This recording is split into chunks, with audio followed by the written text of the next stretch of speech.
Hey YouTube, this is Team Genetrix, Scully back again with another updated Plant Synchro deck. I got some of the cards that I was looking for, as I said in the last video, and the last video got a lot more attention than I expected it to, so I felt like I needed to deliver.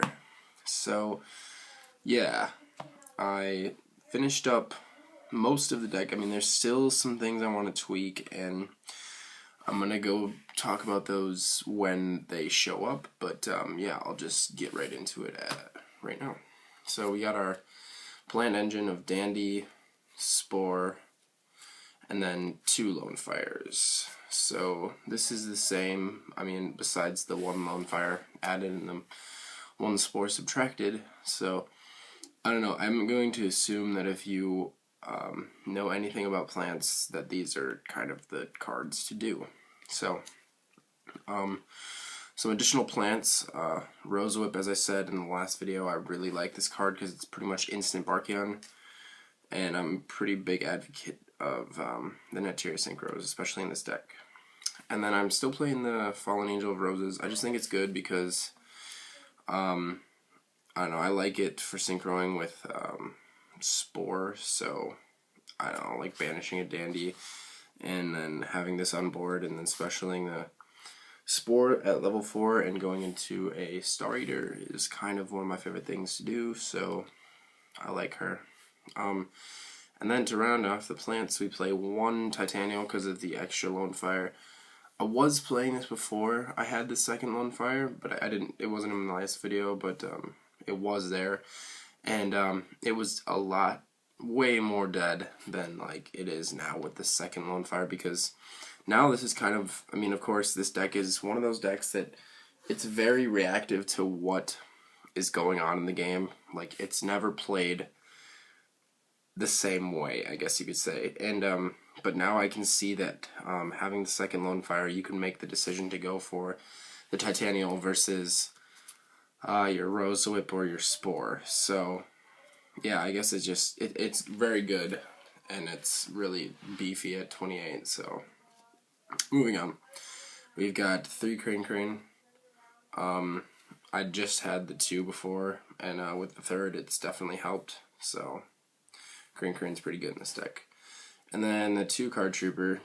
I don't know. I guess it's questionable to maybe put it up to 3.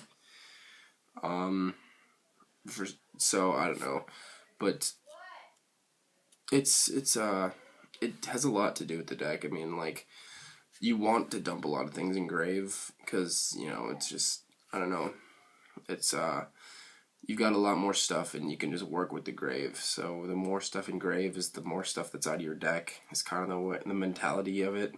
So, and then we got 2 Veiler. Oh, and this also sets up for your melee plays very well. Whether it be like getting the stuff you need in Grave or just like getting stuff to special in Grave. And I play the 2 Veiler just because I like it with 1-for-1. I guess like it's not the best card, I guess, but I don't know, I like it with 1-for-1. I don't know. I thought about maybe playing Breakthrough because of the milling factor, but we'll talk about that in a little bit. Still the 2 Trag. I still think that it's really good because of the level changing. So, and then we got the 1 Debris because that 1 Redux and the 1 Birdman. So that is it for your monsters. It's pretty heavy. I can't remember what it is off the top of my head, but I actually think I'm going to add some more once I play around with this a little bit more. As I said, there's a lot we have to talk about for other for when the time comes, when we get to the spells and traps, specifically the traps. 2 Duality. It's completely optional to special in this deck. Like, if you don't want to, just play it safe, go defensively, and, you know, just set up your combos in your hand, and, you know, so Duality. 2 Lance. See, when I put this card in, my mentality behind it was, well, you're going to be making stuff, and your opponent's going to, like, want to stop you with your big synchro push, so a Lance would be wonderful to, like, prevent them from bottomlessing your Black Rose or your Melier or whatever it may be. But through testing, I've noticed that I have barely even used it because I mill it way too often. So what I'm trying to get at is that I feel like I really need to cut back on some spells and traps, and maybe I'm just really unlucky, I don't know. But I don't play that many altogether. There's some in there, but it's mostly monsters, so I don't know. But we'll see how it goes. 2 space. Then some 1-0s. We got Scapegoat, 1 for 1. Stop that. Foolish Burial, Mind Control, and the Dark Hole.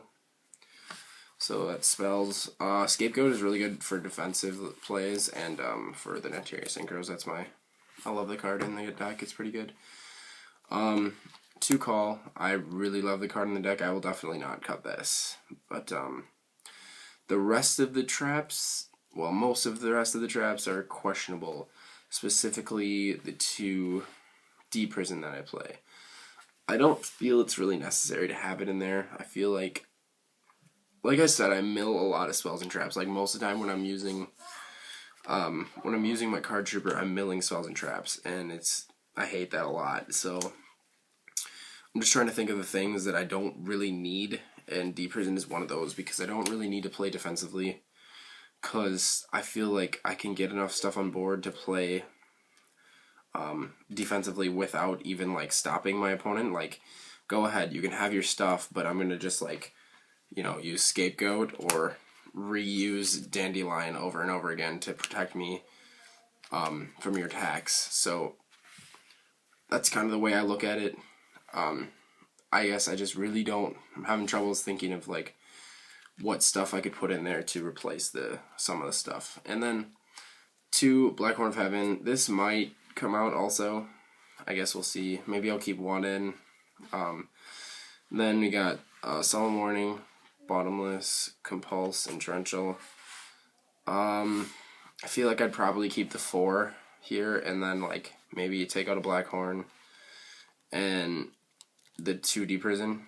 So cut it down a little bit, but I don't know. Like I said, still struggling to kind of think of stuff to put in there. I guess I could put in like a mini Lightsworn engine, but I don't know that I want to do that.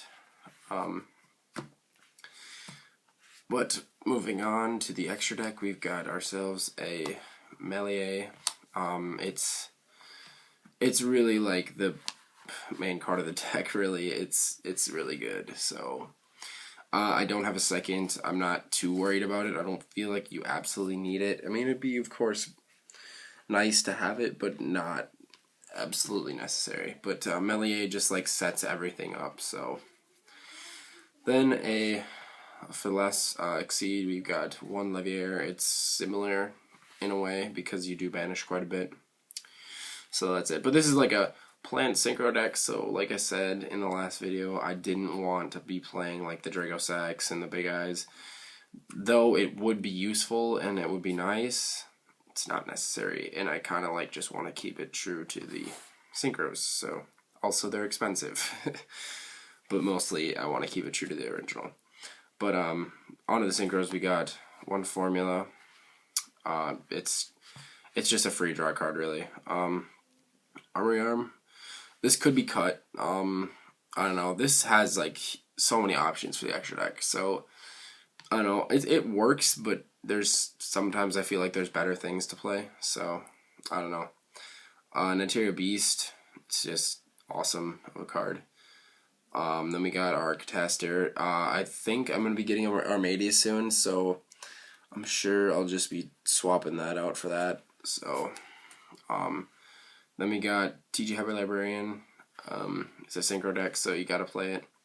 And the Barkion, as I said before, it's really live with your Cranes and your Rose Whips. So it's just like you summon Crane, special the Rose Whip, you got a Barkion. I like that. So 2 Black Rose. This could be bumped to 1, honestly. Like I really was super a big advocate of the 2 right away because I felt like I was going into that more than anything. But as it turns out, that's not always the case. So I guess like it's a great card, don't get me wrong, and it has like the secondary effect for plants, but probably not necessary at 3. We got ourselves a Stardust. Just protect yourself. Thought Ruler. This could be cut. Okay, like I'm just gonna say that because I've been saying like a lot of things can be cut, but it's really up to you what you want to do with the extra deck. Like it's all like what you play against and what you want to do with the deck. You could play Exceeds and like have it more kind of meta like, but to me, I want this deck to be fun, and I want it to like, I don't know, I just want it to, this is just kind of like what I want it to do. So I don't really want this to be like tier 1 or tier 2 or anything like that. I just want to play it to, I feel like this deck has potential to compete against Fire Fists and all the other like higher tiers like Mermails. I feel like it does definitely have potential to compete with them, but I don't know. I just want to keep it to the old builds, so because I'm like that. But as I said, like you can just do so many things with the extra deck. So Crimson Blader, just because you know Mermails are a thing. And then I just added this in, Leo, the Keeper of the Sacred Tree. I like it. It's kind of got a weird effect, but it's a 31 beater, and I was like, is there any good level 10s that are syncs? I don't know, because I've never seen one before. And I just happened to see that this is level 10 and has a pretty good effect and huge body, so I was like, yeah, I just want to try this. Also, it's a lion. That's kind of what's important. And for the final sync, we've got Star Eater. You go into this a ton. Like, it's amazing. It's one of my preferred synchros because I feel so safe when I go into it. Same with this, though. So, yeah. That is my deck. I'm hopefully going to be, I'm probably just right after this just going to record my Fire Fist. I went to my regionals, and I almost got an invite to nationals. I was like 9 away, which sucks, but, you know, that's life. There's another one coming up next month, so I'm going to probably go to that. Anyways, like I said, I got Fire Fist that I'm probably going to profile after this, and it'll be sort of a tournament diary thing. And I guess I've got Madolches now. Jordan traded me Madolches, so I'll be profiling them once I kind of figured them out a little better. I don't want to profile them and like say a bunch of stuff and actually not know what I'm talking about. So yeah. And, oh, and also vampires are almost done, and cyber dragons. I got a lot of stuff to do. So I'll get you guys all caught up on what we're doing, and hopefully we can get some duels in of our new decks, because I'm really excited for vampires, because I like vampires, and I don't know, I feel like it's going to be a good deck and it'll be fun. But yeah, we got tons of stuff that'll be coming your way, so thank you guys for watching. Team Gentrix signing out.